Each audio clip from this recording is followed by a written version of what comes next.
হ'ব পাৰে ভাৰতীয় জনতা পাৰ্টিয়ে ৱাকফৰ বিষয়ত লোকসভা আৰু ৰাজ্যসভা দুইখনতেই জয়লাভ কৰিছে কিন্তু এই বিষয়টো ইয়াতেই শেষ হৈ যোৱা নাই এতিয়া ইয়াক উচ্চতম ন্যায়ালয়ত প্ৰত্যাহ্বান জনোৱা হ'ব আৰু ইয়াৰ বাবে কংগ্ৰেছ আৰু জমিয়তে ইতিমধ্যে প্ৰস্তুতি আৰম্ভ কৰিছে কিন্তু আজি মই আপোনালোকৰ সন্মুখত যেটো বিষয় লৈ আহিছো হেয়া হল যে যদিও ৱাকফ বিধেয়কখনক লৈ ভাৰতীয় জনতা পাৰ্টিয়ে জয়লাভ কৰিছে কিন্তু এটা কথা লক্ষণীয় যে ভাৰতীয় জনতা পাৰ্টিৰ বহু নেতাক ৰাজ্যসভাতেই হওক বা লোকসভাতেই হওক মুঠতে ৱাকফ সন্দৰ্ভত বহুতো মিছাৰ পিছত মিছা বক্তব্য প্ৰদান কৰা এতিয়া পৰিলক্ষিত হৈছে আপোনাৰ স্ক্ৰিনত এই মুখখন চাওক সংবিধানৰ শপত গ্ৰহণ কৰা এই মুখখন আপোনালোকে ভালদৰে চিনি পায় উত্তৰ প্ৰদেশৰ মুখ্যমন্ত্ৰী যোগী আদিত্যনাথ ইয়াৰ বাহিৰেও ভাৰতীয় জনতা পাৰ্টিৰ বহু নেতাই লোকসভা আৰু ৰাজ্যসভাত ৱাকফ সন্দৰ্ভত বহু মিছা কথা কোৱা শুনিব পোৱা গৈছে কিন্তু আজি বিশেষভাৱে আপোনালোকৰ আগত দুটামান ডাঙৰ মিছা কথা উপস্থাপন কৰিব লৈছো যেটো বিজেপি দল বিজেপিৰ নেতা মুখ্যমন্ত্ৰী আৰু তেওঁলোকৰ প্ৰচাৰ মাধ্যমৰ দ্বাৰা কোৱা হৈছে কিন্তু তাতোকৈ ডাঙৰ কথাটো হ'ল যে ভাৰতীয় জনতা পাৰ্টিক নিজৰ কথা প্ৰকাশ কৰিবলৈ মিছাৰ সহায়ৰ প্ৰয়োজন কিয় মনত পেলাওক শাহিনবাগৰ আন্দোলনত কিমান মিছা কথা কোৱা হৈছিল লক্ষ্ণৌৰ আন্দোলনত কিমান মিছা কথা কোৱা হৈছিল তাবলিগী জামাতত কিমান মিছা কথা কোৱা হৈছিল খেতিয়কৰ আন্দোলনতো মুকলিকৈ কিমান মিছা কথা কোৱা হৈছিল আৰু এতিয়া নিৰ্লজ্জতাৰ পৰিস্থিতি এনেকুৱা পাইছেগৈ যে সংসদৰ ভিতৰত থিয় হৈ বা মঞ্চত থিয় হৈ মিছা কথা কোৱা পৰিলক্ষিত হৈছে উত্তৰ প্ৰদেশৰ মুখ্যমন্ত্ৰী যোগী আদিত্যনাথে কি বক্তব্য প্ৰদান কৰিছে জানেনে আপোনালোকে তেওঁ দাবী কৰিছে যে ৱাকফ বোৰ্ডে মহাকুম্ভৰ মাটি দাবী কৰিছিল কিন্তু তেওঁ এনে দাবী কৰিছিল নে এইটো সম্পূৰ্ণ ভুল আসলতে এই দাবী কৰিছিল সাহাবুদ্দিন ৰাজবিয়ে তেওঁ এনে এজন ব্যক্তি যিয়ে প্ৰায় অসংযত বক্তব্য প্ৰদান কৰি থাকে ৰবক মই সেইটো প্ৰমাণ কৰি দিছো আপোনালোকক মই সেইটো জনাম যে উত্তৰ প্ৰদেশ ৱাকফ বোৰ্ডে আসলতে এই গোটেই বিষয়টোৰ ওপৰত অৰ্থাৎ মহাকুম্ভৰ ভিত্তিত কি কৈছিল প্ৰথমে শুনক মুখ্যমন্ত্ৰী আদিত্যনাথৰ সেই ভুল বক্তব্য যেটো তেওঁ भाषण जोगे प्रदान करिसिल बोर्ड ने कैसा मनमानापन उस समय बयान दे रहे थे जब हम कुंभ का आयोजन करने जा रहे थे उस समय वो बयान दे रहे थे कि प्रयागराज में कुंभ की भूमि भी वक्फ की भूमि है अबे हमने कहा ये बोर्ड क्या भूमाफिया बोर्ड हो गया क्या एटा मूल कथाটো হল যে হসাকৈ ৱাকফ বোৰ্ডে এনে দাবী কৰিছিল নে আসলতে আদিত্যনাথৰ সেই মন্তব্য সম্পূৰ্ণ ভুল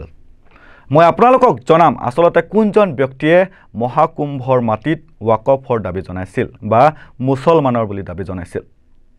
আপোনালোকে স্ক্ৰিনত দেখিছে এইজনে হৈছে সাবুদ্দিন ৰাজবি এইজনে সেইজন ব্যক্তি যিজনে মোহাম্মদ শামিয়ে খেলৰ সময়ত পানীয় খাই আছিল তেতিয়া এই ব্যক্তিজনে কৈছিল যে এইটো ইছলামৰ বিৰুদ্ধে আৰু তেওঁ ৰোজা ভংগ কৰিছে এই ব্যক্তিজনে সেই বক্তব্য প্ৰদান কৰিছিল যত কোৱা হৈছিল যে মহাকুম্ভৰ মাটি হল মুছলমানৰ বা ৱাকফৰ মাটি শুনক তেওঁৰ সেই মন্তব্য जमीन के बहुत सारे हिस्से पर जो शामियाने तंबू वगैरह लगाए गए हैं इंतजामात किए गए हैं मेला लग रहा है ये वक्फ की जमीन है और वहां के मुसलमानों की जमीन है আপোনালোকে শুনিলেনে বাৰু সাবুদ্দিন ৰাজবিয়ে কৰা সেই মন্তব্য স্পষ্টভাৱে কোৱা হৈছে যে যি মাটিত মহাকুম্ভৰ তম্বু আদিৰ ব্যৱস্থা কৰা হৈছে মেলাৰ আয়োজন কৰা হৈছে সেই মাটি ৱাকফৰ মাটি আৰু তাত থকা মুছলমানসকলৰ মাটি আটাইতকৈ গুৰুত্বপূৰ্ণ কথাটো হ'ল যে আসলতে এই ব্যক্তিজনক যদি বিজেপি দলৰ বলিৰ পথা বুলিও কোৱা হয় তেন্তে কোনো ভুল কোৱা নহব কাৰণ এই ব্যক্তিজনেই প্ৰধানমন্ত্ৰী নৰেন্দ্ৰ মোদীক ভোট দিবলৈ আবেদন জনাইছিল আৰু মুছলমানসকলক তেওঁৰ বিৰোধিতা নকৰিবলৈ তেওঁ কৈছিল सुनकसुन तेवर हे मंतव्य मैं आप लोगों को सुनाई लो विचारिछु मुसलमानों से अपील करना चाहता हूं और मशवरा देना चाहता हूं कि आने वाले लोकसभा के चुनाव में वो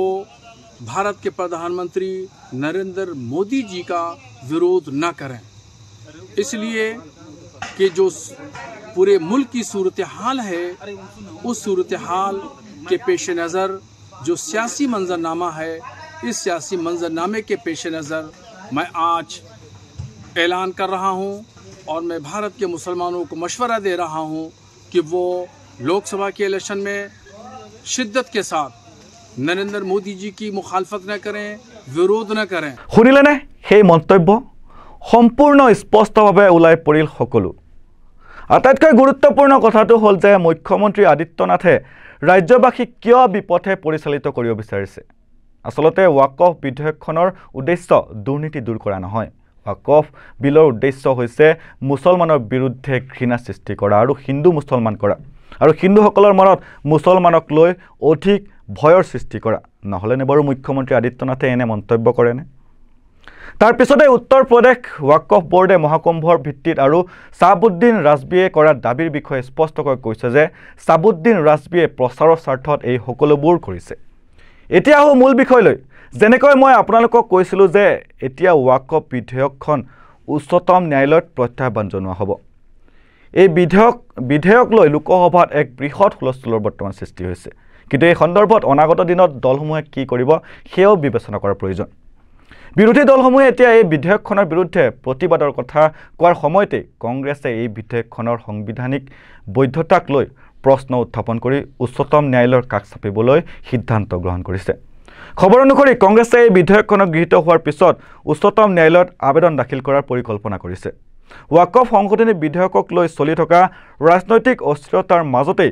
কংগ্ৰেছ লোকসভাৰ সাংসদ সুখদেৱ ভগতে ৱাকফ বিধেয়কৰ বিৰুদ্ধে উচ্চতম ন্যায়ালয়লৈ যোৱাৰ কথা কয়। আৰু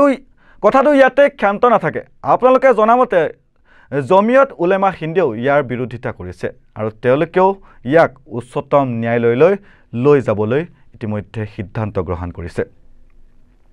আৰু ইয়াৰ লগে লগে মই বাতৰিৰ পৰা বিদায় লৈছোঁ। চাই থাকিব নৰ্থ ইষ্ট নাও। ধন্যবাদ।